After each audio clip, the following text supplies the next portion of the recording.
الحمد لله والسلام على آله وصحبه.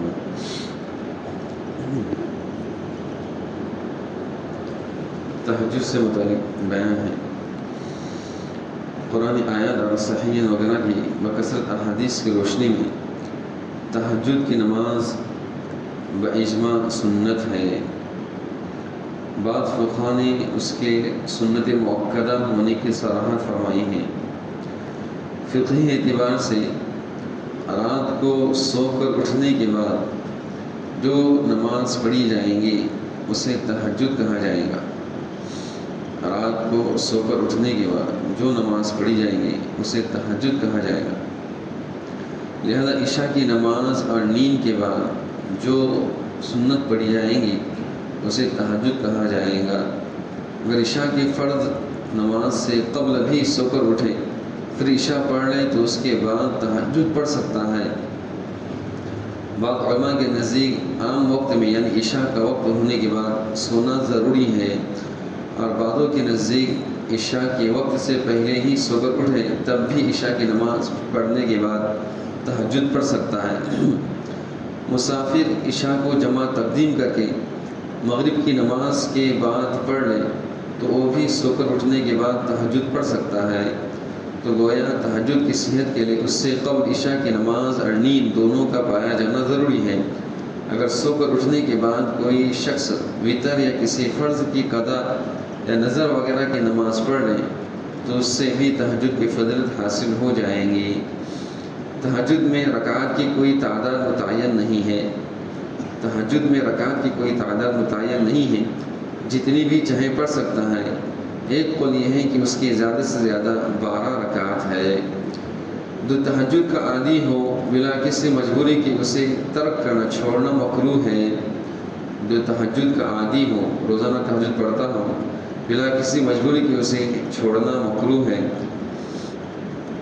اگر چھوٹ جائیں تو اس کی قضا مستحب ہے.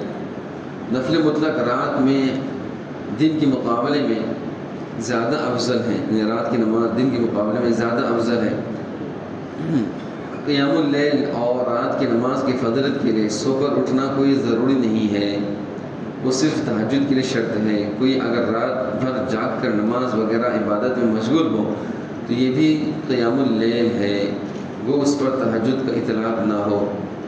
ہمیشہ مکمل رات جاگنا مکروہ ہے گرچہ عبادت میں جاگے، کیونکہ صحیح وغیرہ کی حدیث میں اس سے منع کیا گیا ہے. نیز عموماً یہ نقصان کا باعث ہوگا.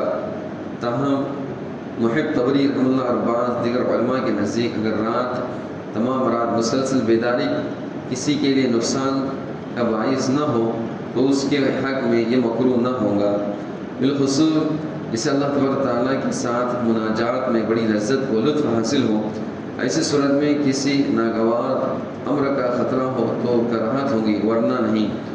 بکثرت تابعین اور دیگر بزرگوں کے حالات سے اس بات کی تائید ہوتی ہے، لیکن حضور صلی اللہ علیہ وسلم کی ممانعت کو پیش نظر رکھتے ہوئے بعض علماء مطلقاً کراہت کے قائل ہیں.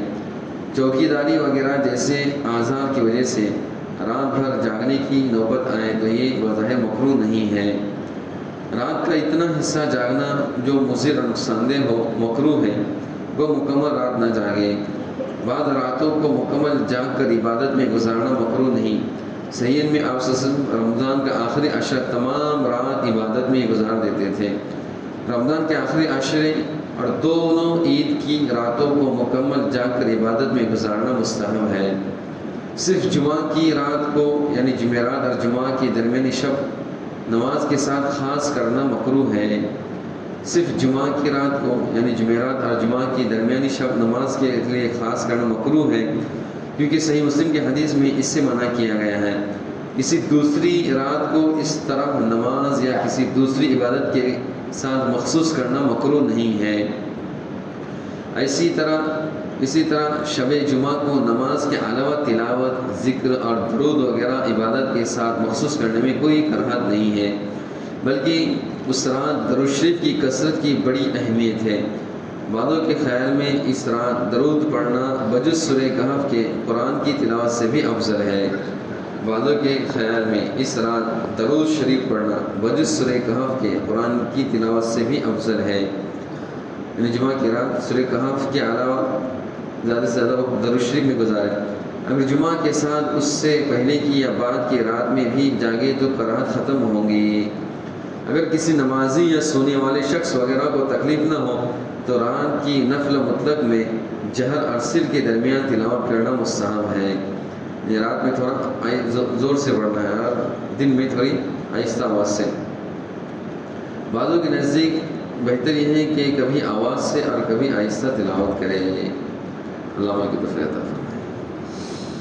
اس کا مستقبل مسلم.